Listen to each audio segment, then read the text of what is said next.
Salam Om Swastiastu, Namo Buddhaya, salam kebajikan. Di sini saya akan wawancara dan observasi tentang gereja Katolik ya Pak? Gereja Katolik dengan bersama Bapak siapa? Dan Fransiskus Saverius Yidi Purwamartia. Yidi. Pak Yidi. Atau Pak Ndut boleh. Oh Pak Ndut. Oke. Saya di sini izin bertanya Pak. Yang saya tanyakan itu tentang pemahaman moderasi beragama. Yang pertama, bagaimana ajaran agama Kristiani ini Pak memandang konsep moderasi dalam beragama? Sebelum ada moderasi beragama, ini sudah ada. Dengan artian bagaimana aku berhubungan dengan Tuhan dan berhubungan bersama. Seperti salib, ya ke atas kan, vertikal, kemudian horizontal. Salib pada Tuhan bagaimana dinyatakan dalam kehidupan sesama. Jadi ketika moderasi itu jelas nyatanya toleransi beragama. Toleransi beragama dalam kita itu sudah diajarkan bagaimana mengasihi Tuhan Allahmu segenap hatimu dengan segenap akal budimu dan macam-macam itu, kemudian dengan menghargai mencintai segala manusia seperti dirimu sendiri dan menghargai sesama yang manusia. Kalau di Islam mengatakan habbu minallah dan habbu minanas. Ketika salib terjadi hubungan Tuhan dengan manusia, kemudian dan manusia dengan sesama itu terjadi. Jadi gereja Katolik apalagi Yesus mengajarkan untuk berbuat baik pada Tuhan dan sesama. Jadi itu nyata konteksnya bagaimana itu banyak sekali. Saya Fransiskus Saverius Yidi Purwamardianta sebagai seksi hubungan antar agama dan kepercayaan, jadi juga sebagai humas gereja besar Sumber, selalu berhubungan dengan kegiatan bersama dengan orang lain, baik dengan pemerintah, baik dengan sesama, juga sebagai antar agama. Kalau kami dengan kiai-kiai Jember itu biasa.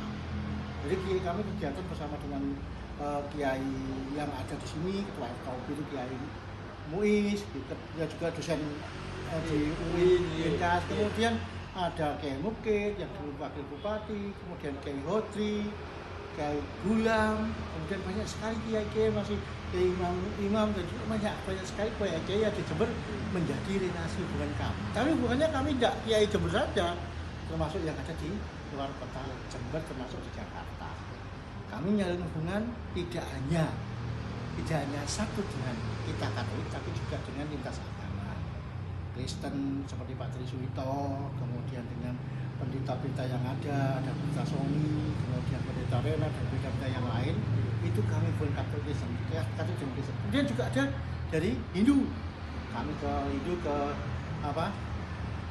Nyoman, Gus Oka, itu dosen Onet itu juga Gus Oka, kemudian Pak Widodo, itu orang-orang Dr. Nyoman, itu orang itu. Kemudian orang Buddha, kita ke Puslija, ke Pak Tarno, ke Pak Walubi, itu adalah hubungan kami, itu Hindu Buddha.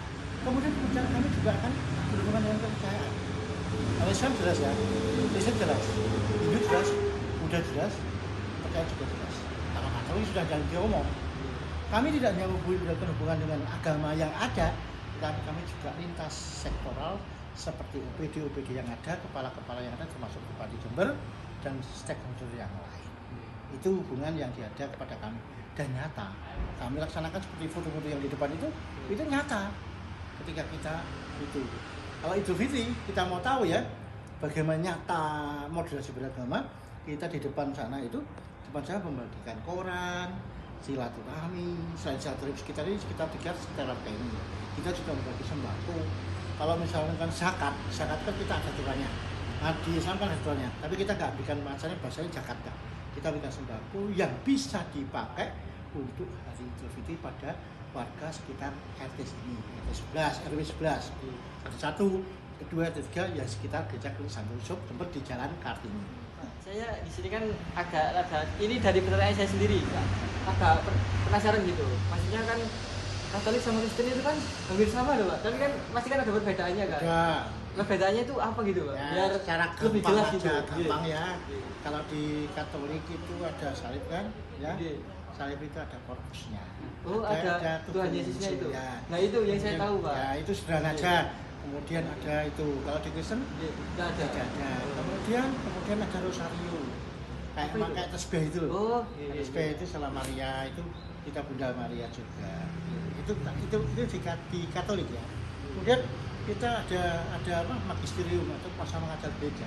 Jadi ada ketentuan misalkan secara hukum gereja begini-begini itu ada di Katolik, di Kristen tidak.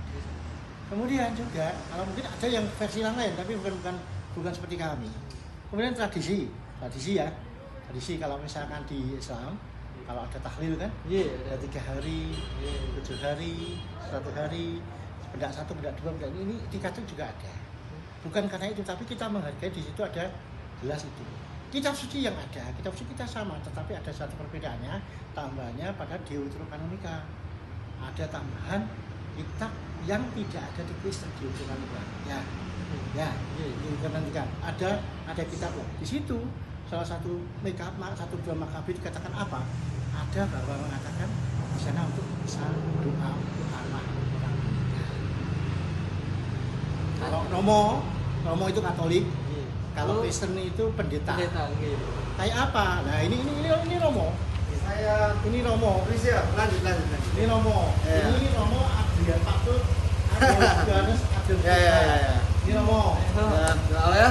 Tadi tanya tentang perbedaannya Kristen sama Katolik. Romo mau silakan ngomong. Aduh, saya pakai celana pendek ini. Enggak apa-apa, enggak kelihatan. Kelihatan. Oke. Jadi kalau yang itu di agama Katolik itu kalau manggilnya Romo. Ya, pastor Romo ya. Pastor Romo bisa. Kalau yang di Kristen itu Biasanya Itu pendeta. pendeta. Itu salah satu perbedaannya.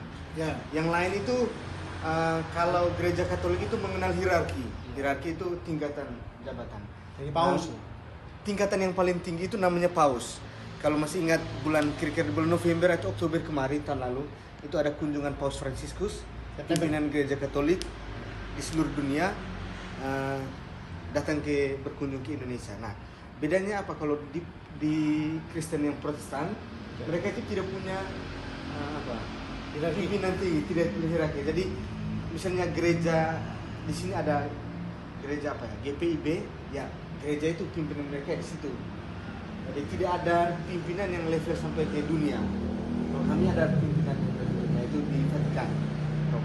Nah itu yang kedua. Lalu yang ketiga, perbedaan dalam sumber iman. Sumber iman ya, kita masing-masing agama kan punya sumber iman. Nah, misalnya di Muslim, Al-Quran sebagai sumber iman, wahyu Tuhan di sana. Kalau Protestan itu mereka sumber iman itu satu-satunya itu kitab suci. Jadi tidak boleh ada yang di luar kitab suci. Nah, tapi kalau gereja Katolik itu bukan hanya kitab suci. Kitab suci itu salah satu dari sumber iman. Ada sumber yang lain, misalnya tradisi yang sudah dibawa, yang kebetulan tidak ditulis dalam kitab suci. Jadi kitab suci itu memang kitab isinya adalah tulisan-tulisan tentang firman Allah, firman Tuhan, tapi tidak semua hal itu bisa dicatat dalam kitab suci. Ada hal-hal lain dijaga melalui tradisi suci, tradisi gereja Katolik. Lalu ada magisterium. Magisterium itu hak mengajar, kuasa mengajar.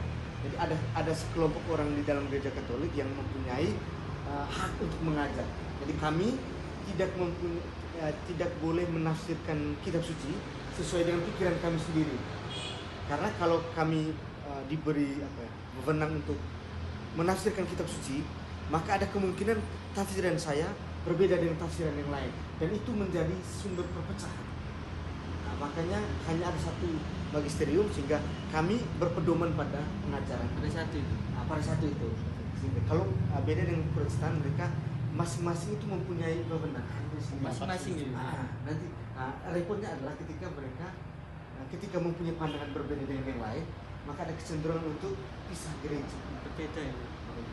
Berarti itu ya. Gereja yang baru. Izin Romo. Tadi kan berarti kan yang kayak nggak semua disampaikan dalam satu kitab itu kan berarti kayak di Islam itu kan hadis gitu kan. Kayak hadis. Salah satu hadis ya. Karena kan itu kan dicatat, ya. itu tidak ada dalam Al-Qur'an, tapi menjadi pedoman juga. Iya, Ya, pedoman kalau juga. dalam ini saudara muslim itu mengenal hadis itu. Iya. Nah, tulisan-tulisan lain yang penting untuk iman, tapi tidak ada dalam kitab suci. Tapi tetap Dijadikan pedoman.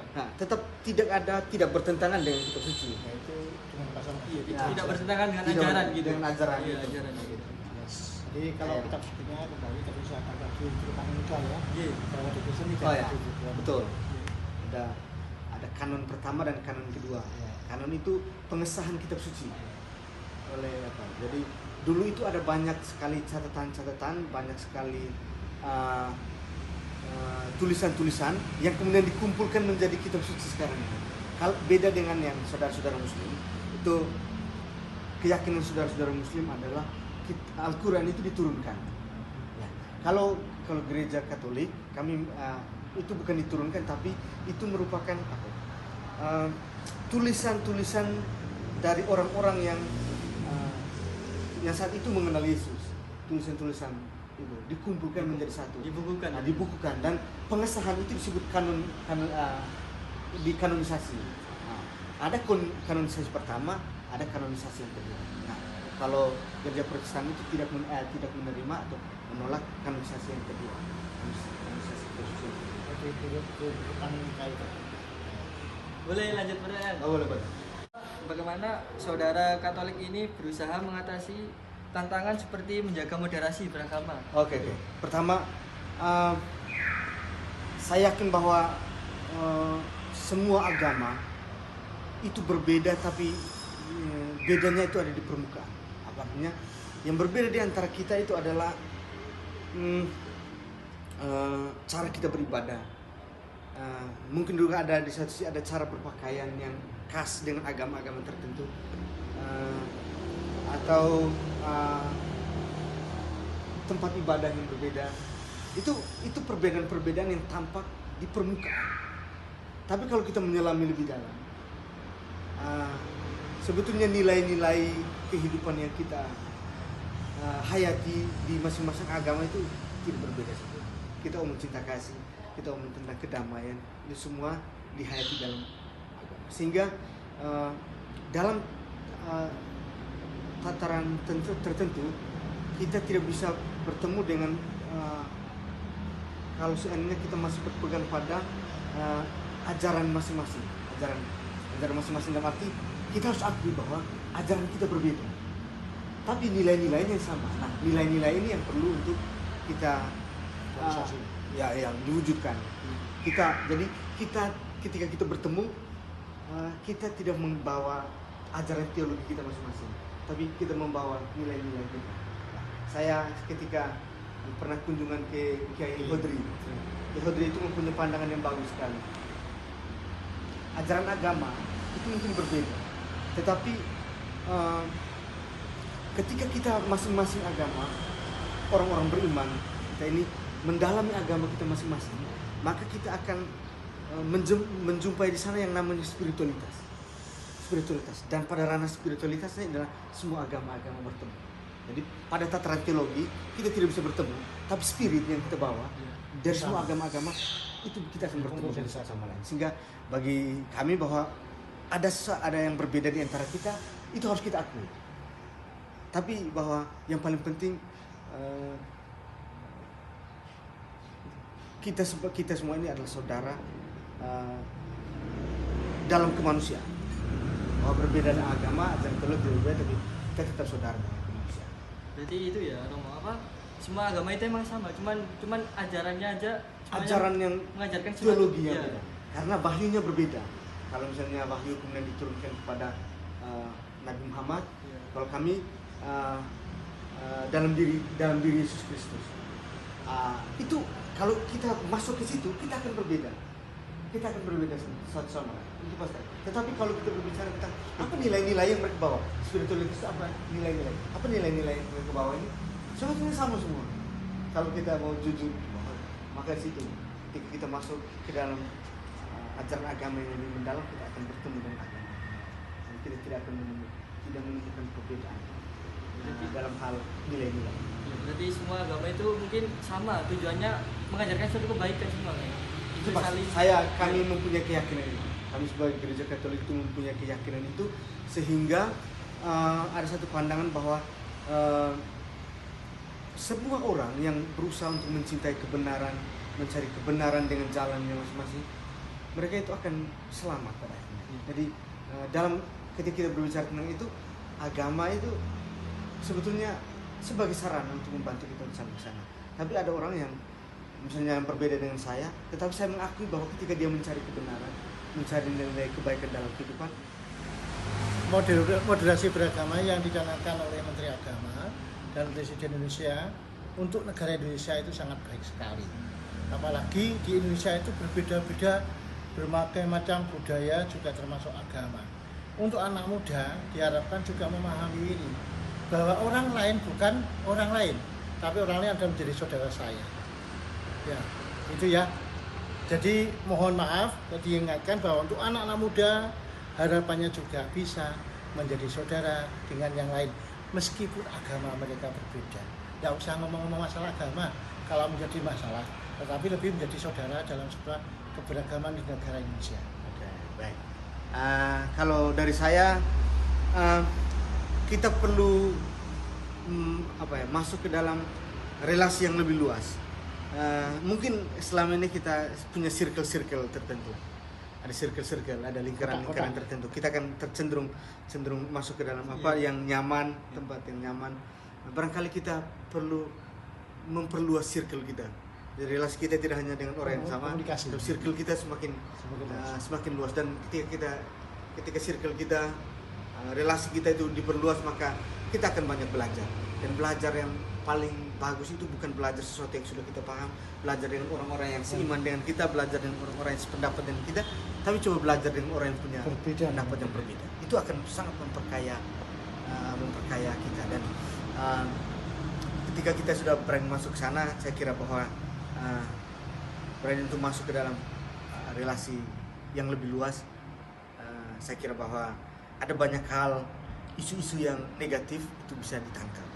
Ada banyak isu-isu yang negatif itu yang bisa kita lawan bersama. Jadi isu-isu negatif itu bukan lagi musuh dari sekelompok orang, tetapi menjadi musuh bersama. Isu-isu yang negatif, isu-isu agama itu menjadi kelompok bersama karena kita sudah berpegang bahwa apa yang dihayati oleh saudara kita yang secara iman berbeda dengan kita adalah juga memiliki nilai kebenaran. Baik, terima kasih Romo. Oke, baik. Ya, Pak Didi. Nampaknya nanti saya sampaikan apa? Oke, nanti. Saya mau ke Pakusari. Romo,